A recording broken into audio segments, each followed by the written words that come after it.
All right, here with ProMMA Insider with King Mo Lawal. Mo, just talk a little about wrestling for a minute.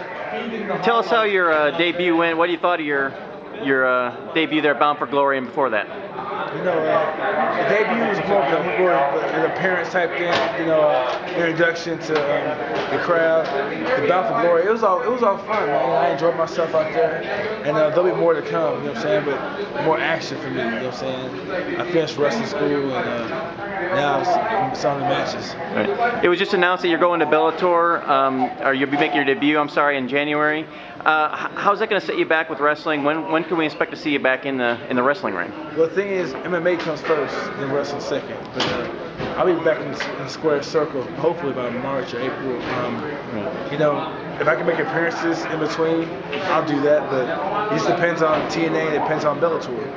How do you feel your abilities have progressed at this point? As far as pro wrestling is concerned, my abilities have increased by 1,000%.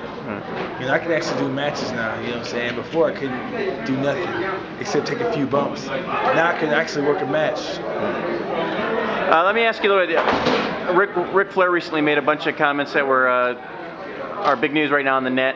I'd like to get your thoughts on what he said. The first thing he had said was that wrestling is tougher than MMA. What are your thoughts on that? I think it is, you know, because a lot of rules to remember, taking bumps and getting slammed, all that stuff. You're pretty much your safety is in somebody else's hands.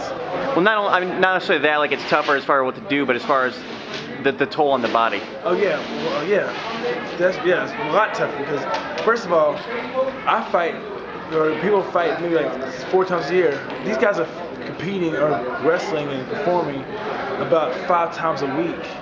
You know what I'm saying? They're on the road. It's grueling, man. You see how these people are. The body's all beat up. Even if you got a torn ACL, torn meniscus, any type of injury, the show must go on. The other thing he said that was some of the fighters back in his day, like Harley Race, Meng, Stan Hansen, would beat any of today's MMA fighters. What are your thoughts on that? Maybe in a street fight, we quite possibly have everybody in the cage. In a fight, if these guys had no training, they'd lose. But if those guys had training, then they'd have a good chance. But just no training, now they get beat. So you don't think anyone could just walk in off the straight and beat even a lower level fighter? Maybe like a king of the cage level fighter or something like that. Who knows? All right, thanks, Mo. Look forward to seeing you back in the TNA ring before too long.